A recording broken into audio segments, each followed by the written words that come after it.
बात हम भारत पाकिस्तान के रिश्तों को लेकर करें, अगर 1947 के बाद 48 को लेकर बात करें, जब पीओके पर जबरन कब्जा किया गया था, उसके बाद से ही लगातार रिश्ते जो हैं वो तनावपूर्ण बने रहे हैं। लेकिन ऐसे में यहाँ पर आसिम मुनीर का जो ये प्रमोशन हुआ है, इस प्रमोशन के बाद आप किस तरीके से आने वाले समय में भारत और पाकिस्तान के रिश्तों को देखते हैं, और साथ साथ साथ जो बॉर्डर पर स्थितियां बनी रहती हैं उसको किस तरीके से आप देखते हैं? जो रिश्तों की जो हकीकत है वो जी तो जनरल आसिफ मुनीर साहब ने पहले ही बता दी है। जी जब उन्होंने जो वहाँ के पाकिस्तान के जो अप्रवासी थे उसके सामने उन्होंने कहा था कि जो हिंदू और मुसलमान ये दो अलग अलग नेशंस हैं।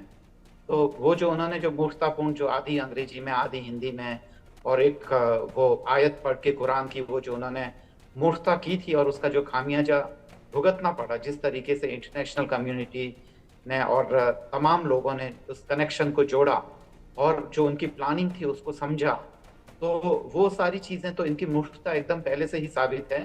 तो भारत पाकिस्तान के रिश्ते इनके रहते हुए कैसे रहने हैं ये तो उन्होंने साफ साफ बता दिया है कि वो बहुत सहज नहीं रहने वाले हैं, क्योंकि उनका जो है। और दूसरी बात ये कि उनके इन सारे कारनामों से जिस तरीके से उन्हें नवाजा गया है, उनकी बहादुरी की जिस तरीके से टींगे हाँकी गई है, जनरल आसिफ मुनीर को ये समझ में आ गया है कि ये दरअसल करने से फायदा है, नुकसान कुछ नहीं है। जी तो अब भारत और पाकिस्तान के रिश्तों में जब भी वो हैं तो इसी पॉलिटिक्स को वो दोहराएंगे, तो रिश्ते कभी भी नॉर्मल नहीं हो पाएंगे। जी भारत और पाकिस्तान के तभी रिश्ते नॉर्मल हो सकते हैं जी जब पाकिस्तान में डेवलपमेंट हो, क्योंकि अगर वहां पे डेवलपमेंट नहीं होगा, बेसिक एजुकेशन नहीं होगी, तो उस पार्टीशन के नुकसान को जो इतने दिनों तक वो जो भारत के खिलाफ जहर और भारत के खिलाफ जो लड़ाई होती रही है उसको नहीं समझ पाएंगे। और ये जो गुलामी है खासकर विदेशी लोगों की, खासकर जो अमेरिका और चाइना की जो गुलामी है, उसको वहां की आम आवाम नहीं समझ पाएगी। जी भारत और पाकिस्तान के रिश्ते तभी नॉर्मल हो पाएंगे जब वहाँ की जो आम आवाम है उसमें एजुकेशन हो, और एजुकेशन है वो रिलीजन बेस्ड ना हो। जी और दूसरी बात यह है कि जब तक वहाँ पे पॉलिटिकल अवेकनिंग नहीं आएगी, वो उम्मीद है कि वो इंशाल्लाह बहुत जल्दी आएगी, क्योंकि हर चीज का जी एक वक्त होता है। और जिस हिसाब से शोषण हो रहा है, मुझे लगता है पाकिस्तान में भी एक विद्रोह होगा। अभिषेक साहब जी अली शाह जी, अगर बात पाकिस्तान के संदर्भ में की जाए तो पाकिस्तान के इतिहास में दूसरी बार ऐसा प्रमोशन हुआ है कि जब किसी सेना प्रमुख को फील्ड मार्शल बनाया गया है, यानी कि पाकिस्तान के पूरे इतिहास में दूसरी बार फील्ड मार्शल बना है। ये फैसला जिस तरीके से आया है वो भी उस समय में जब भारत पाकिस्तान के बीच इतना तनाव देखने को मिल रहा है।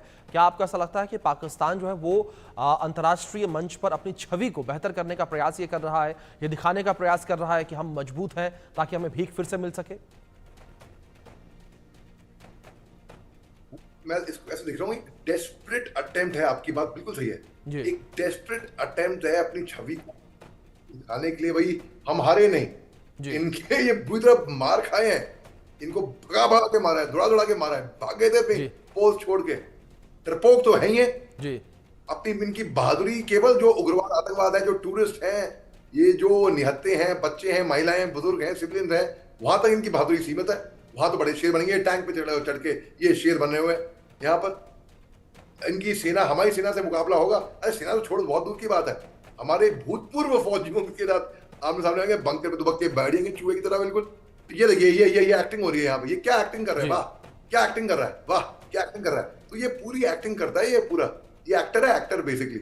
ये जोकरपंती जो है ना, इनकी मस्करापन, ये जब मेरे को सच में जब सबसे पहले ब्रेकिंग न्यूज आई ना व्हाट्सएप पे ग्रुप में, मुझे लगा कोई मस्करा, कोई मजाक कर, तो मैंने लिख दिया LOL और एक लाफ्टर बना दिया कि अच्छा मजाक कर देते हो। फिर कॉल आई, अरे नहीं भैया सच में तुम मजाक समझ के बैठे हो, सच में ऐसा हुआ है। मैं ही नहीं दिया, अच्छा मजाक करते हो यार, गुड एक्टिंग, अच्छी एक्टिंग कर, झूठ बोल रहे हो। जब मुझे कंफर्म हुआ ना ये बात सच में, जैसे कि पूरे सब लोग, दुनिया हक्का बक्का रह गई है, मैं भी हक्का बक्का रह गया था। रात को बैठ के मैंने एक आर्टिकल लिखा जो सुबह तक बड़ा वायरल हो गया था, वो आपको भी मैं शेयर करूंगा, आपको व्हाट्सएप पे भेजूंगा जी। मतलब ये ऐसे इतने खलीस बेशरम, मतलब इनको क्या बताएं। इन्होंने जो वर्दी होती है ना पाकिस्तानी फौज में, वो शर्म आती है कि से ये लोग फौज में हैं योगी, वो नहीं कर पाएंगे ये लोग। ये यहाँ पे ऑफिसर बन के बैठे हैं, ऑफिसर के चीफ जनरल और फील्ड मार्शल भी बन रहे हैं ये लोग। तो मतलब वाकई में ताजुब होता है देख करके। जी ठीक है। अली शाह जी मैं आपका रुख करूंगा। ठीक है सर, मैं आपका रुख करूंगा वापस से कुछ नहीं है क्या तकनीकी। पाकिस्तान की सेना में सर आपकी आवाज़ क्लियर नहीं आ रही, मैं आपको दोबारा रुक करूंगा। अरविंद जी का रुख मैं कर लेता हूं। अरविंद जी, इस बीच एक बड़ी बात यहां पर यह भी है कि जिस तरीके से ये पदोन्नति है, ये पदोन्नति FATF या फिर जो वैश्विक मंच है उनको क्या संदेश देती है, क्या लगता है आपको? ये दरअसल पाकिस्तानी अवाम को और सबको जो कंसर्न लोग हैं जी उनको यही संदेश है कि दरअसल पाकिस्तान में जो है वो ऐसा ही चलता रहेगा कि वहां पे जो पॉपुलर सरकार है उनको ठीक से टिकने नहीं दिया जाएगा जी। और ताकत है वो वहां की जो आर्मी है और जो वहां के आर्मी चीफ है उन्हीं के हाथ में रहेगा। जी। तो इसलिए जिन जिनको अपनी पॉलिटिक्स का आगे का डायरेक्शन तय करना है वो उसी के अकॉर्डिंग करें कि भाई ताकत आर्मी से है, तो जब तक आपको पाकिस्तान से कोई डील करनी है तो वहां के आर्मी चीफ को जी। कॉन्फिडेंस में लेना होगा, तभी यह सब होगा।